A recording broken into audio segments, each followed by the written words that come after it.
Assalamualaikum warahmatullahi wabarakatuh. Shalom, Om Swastiastu, Namo Buddhaya, dan salam kebajikan. Terima kasih atas waktu dan tempat yang telah diberikan kepada saya, sehingga saya dapat melakukan seminar proposal pada hari ini.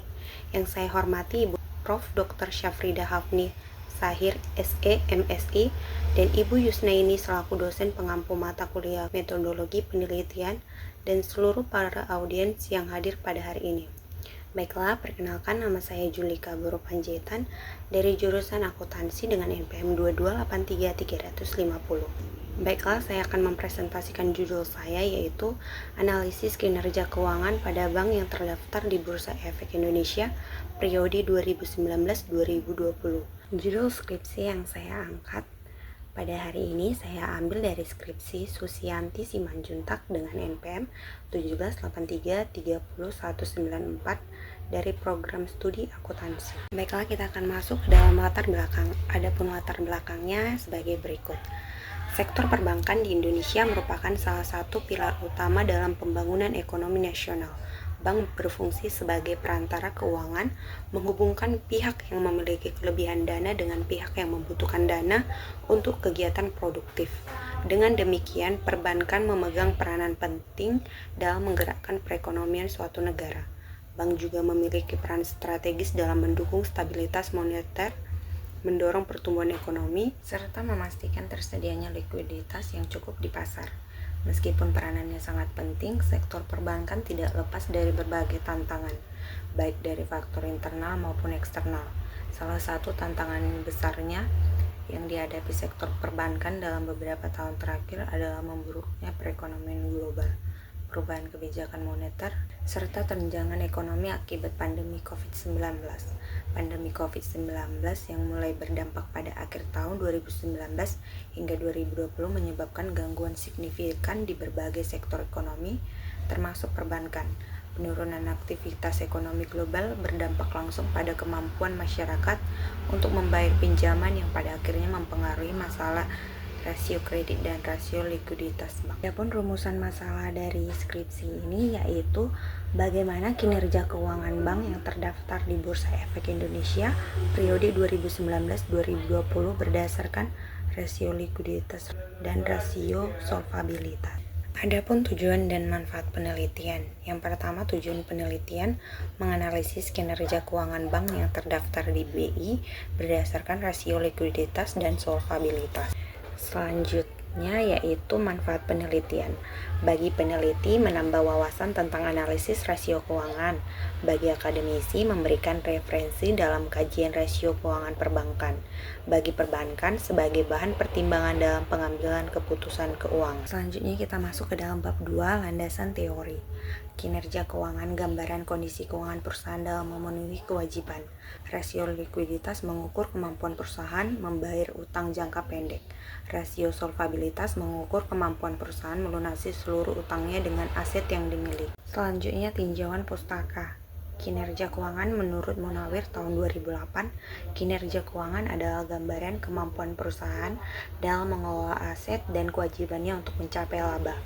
Laporan keuangan Kasmir tahun 2011 menyatakan bahwa laporan keuangan memberikan informasi tentang posisi keuangan, kinerja keuangan, dan arus kas perusahaan. Rasio likuiditas mengukur kemampuan perusahaan membayar utang jangka pendek. Kurun ratio digunakan dalam penelitian ini. Adapun rumusnya, kurun ratio dalam kurung hasil lancar dibagi utang lancar dikali 100%.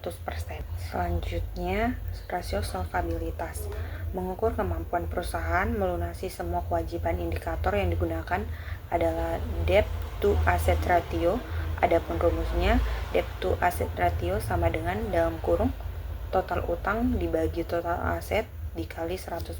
Kerangka konseptual, variabel bebas dalam kurung X1 rasio likuiditas atau kurun ratio, variabel bebas X2 rasio solvabilitas atau debt to asset, variabel terikat Y kinerja keuangan bank.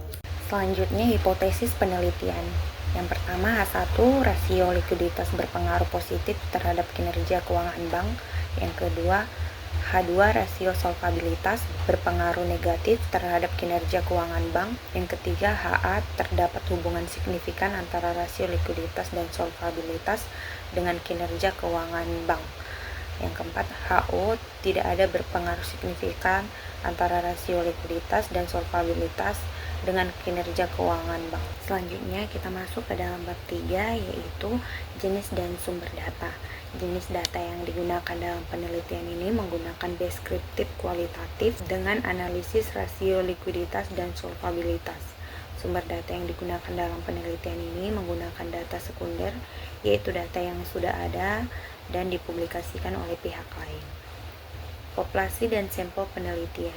Populasi seluruh bank yang terdaftar di BI periode 2019-2020. Sampel 5 bank yang memenuhi kriteria laporan keuangan lengkap. Adapun 5 bank yang memenuhi kriteria tersebut yaitu Bank CMB Niaga Tbk, total aset 260.817.089 perak, total utang 221.857.034 perak.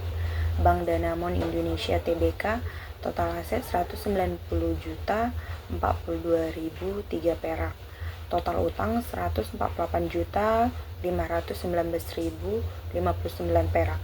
Bank Maybank Indonesia Tbk, total aset 188.430.052 perak dan total utang 163.374.056 perak.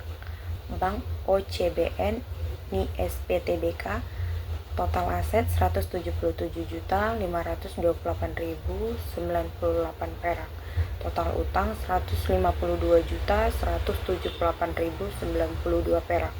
Bank Permata Tbk, 160.446.046 perak, total utang 137.423.057 perak. Adapun teknik analisis data menggunakan metode deskriptif kuantitatif dengan analisis rasio likuiditas dan solvabilitas. Rumus kurang ratio dalam kurung aset lancar dibagi utang lancar kali 100%. Rumus debt to asset ratio sama dengan dalam kurung total utang dibagi total aset kali 100%. Sekian seminar proposal saya pada hari ini. Jika ada salah kata atau ucapan saya yang kurang berkenan, mohon dimaafkan. Sekian dan terima kasih.